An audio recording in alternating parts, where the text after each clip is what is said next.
Techno update. Subscribe now.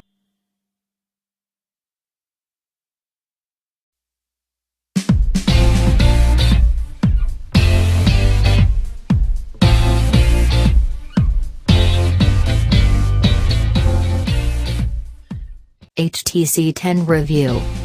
Screen. It's grown slightly to 5.2 inches, but the bigger upgrade is the resolution. It's much more pixel dense now, thanks to the 2560 by 1440 quad HD resolution, and it covers 99.9% of the sRGB color gamut. It's a mightily impressive panel, though, as it's LCD, 5th generation LCD, to be precise, it does lack a little of the vibrancy of Samsung's Super AMOLED screen. It's not far off, and it's hard to notice unless you have both phones sat next to each other. Software. It's the perfect mix of a Nexus-like Android 6.0.1 experience with some genuinely useful and interesting features laid on the top. It might just be my favorite interpretation of Android yet, and easily beats both Samsung's TouchWiz and LG's UX5. Camera. HTC has a storied history with cameras. And it's never been very good. Slow apps, sensors that ridiculously overexpose shots, poor autofocus and so much more have always left it trailing behind the competition. It's tried going high with megapixels, 1M9, and low with ultrapixels, 1M8, but nothing has really stuck.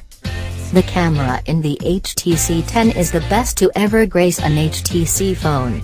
You, probably, won't find anyone saying otherwise, but it's still the weakest part of the phone. And that frustrates me. Like the 1M8 before it, the HTC 10 uses an ultrapixel sensor. This essentially means the pixels inside the sensor are much larger, thus allowing more light into the lens and resulting in brighter pictures.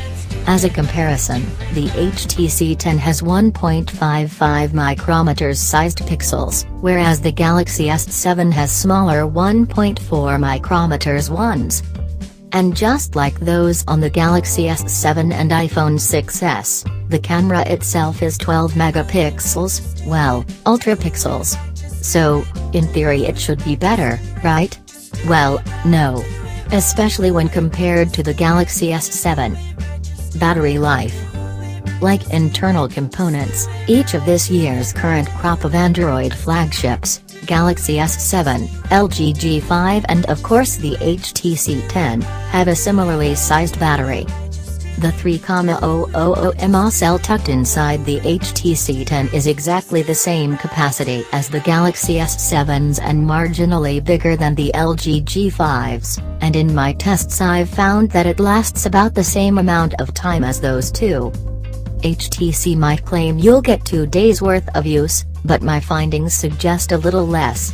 Yes, it is possible to stretch it out to 2 days, but you'll have to enable all the battery-saving modes which will, in turn, negatively affect performance. Over the course of a week I got an average of 3 hours screen on time per day, which is standard for a phone of this size.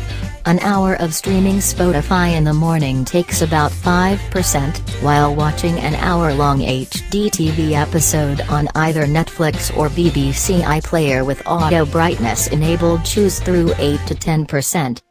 Standby time is ace too, leaving the phone unplugged overnight only sees a 3 to 4% drop,